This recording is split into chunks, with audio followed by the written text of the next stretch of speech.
Hai guys, kali ini kita akan ngebacain bagaimana kamu bisa lebih berbuat baik di usaha, toko, bisnis, atau karir kamu. Oke, jadi kita temanya CSR ya, Corporate Responsibility. Oh, apa ini? Euphoric.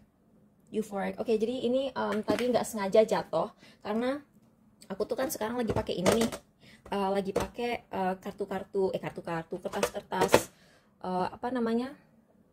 Kertas-kertas keywords ini. Dan di sini ada kata euphoric.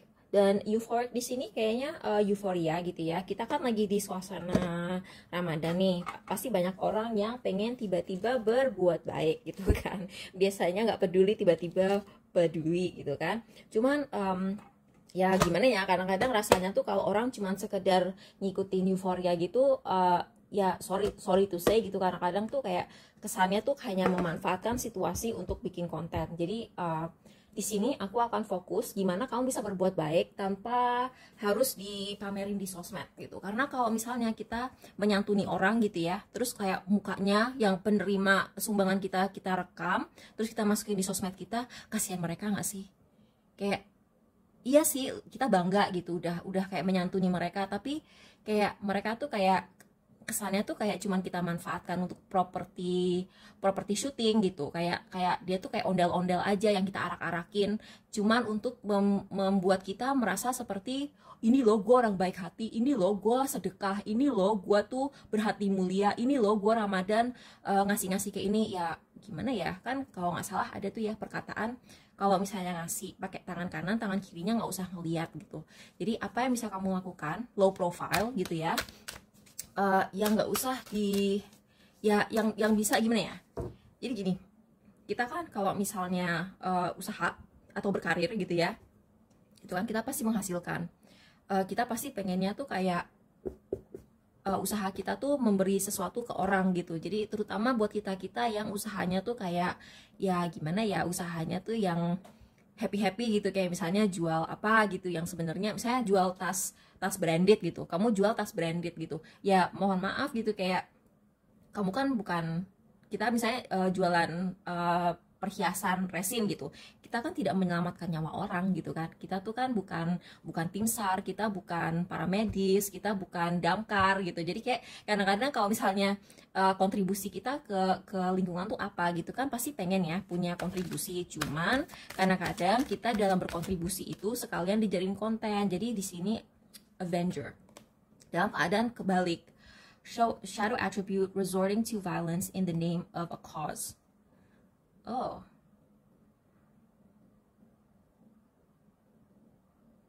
iya sih. Iya aku oke.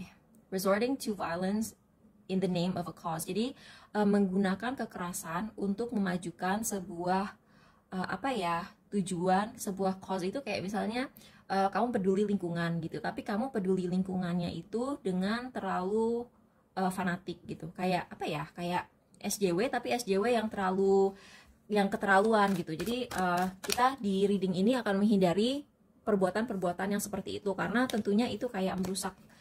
Ya aku bukan bilang semua perbuatan baik itu untuk pencitraan, tapi ada kalanya kita berbuat baik tapi itu malah merusak citra kita. Kita jadi terkenal sebagai orang yang, kita jadi terkenal, ini aku dari mistik itu yang aku secara intuitif aja ya, secara intuitif kadang-kadang berbuat baik itu bisa aja kamu lakukan hanya dengan ngedoain orang, dan orang yang kamu baikin itu akan ngedoain kamu balik. Tapi supaya mereka juga ikhlas ngedoain kamu juga harus ikhlas ngebantu mereka. Jadi ngebantunya tuh kayak gini deh, kamu kalau misalnya ngebantu orang tapi ngebantunya pakai direkam terus dimasukin ke sosmed, mungkin orang itu akan bilang terima kasih, terus rela di apa ya, rela direkam sama kamu, mungkin karena ya dia pasrah gitu, karena kayak misalnya dia hidupnya di bawah garis kemiskinan, terus dia tuh kayak udah desperate banget gimana caranya gue punya cukup sembako untuk lebaran gitu ya misalnya. Jadi kamu arak-arak mereka kayak ondel-ondel di sosmed kamu pun mereka rela gitu, tapi kan kasihan gitu.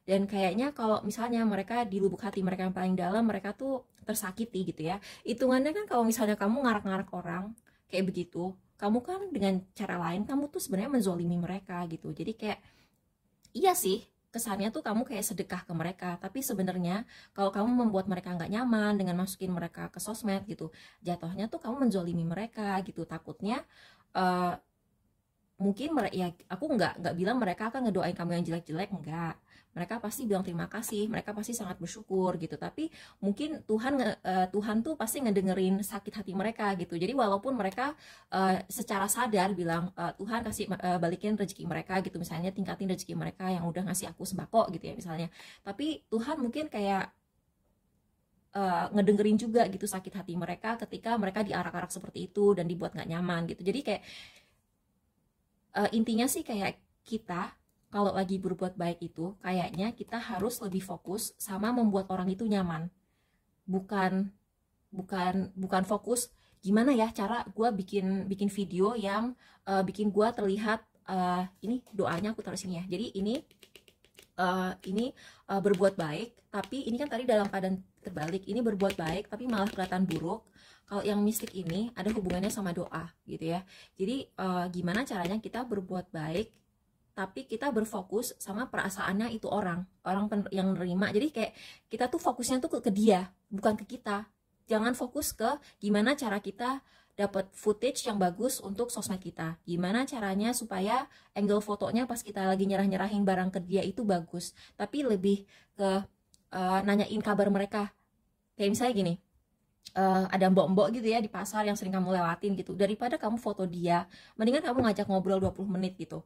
Kayak aku nggak tahu kenapa dapat 20 menit aku kayak ngeliatin ini terus kayak 20 menit itu kayak itu workout aku sebelum balet. Aku ajakin mereka ngobrol gitu 20 menit.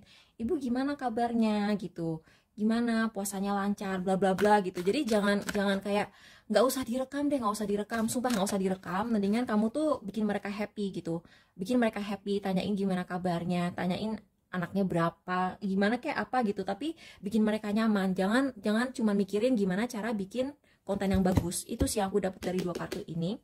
Oke. Oh, kunci. Iya sih, aku ngeliat buat beberapa ini kan, ini angka berapa sih? Oh ya, ada angka baratnya juga. Jadi kunci sama cross ini akan ini akan menjadi gejolak batin sih, terutama kalau misalnya kamu kerja di perusahaan yang lumayan gede, terus kamu misalnya bagian CSR-nya, terus kamu lagi nyari-nyari ide gimana caranya supaya kita bisa CSR. Kalau bisa low profile deh, sumpah. Secara jangka panjang akan lebih baik kalau nggak terlalu dipublish.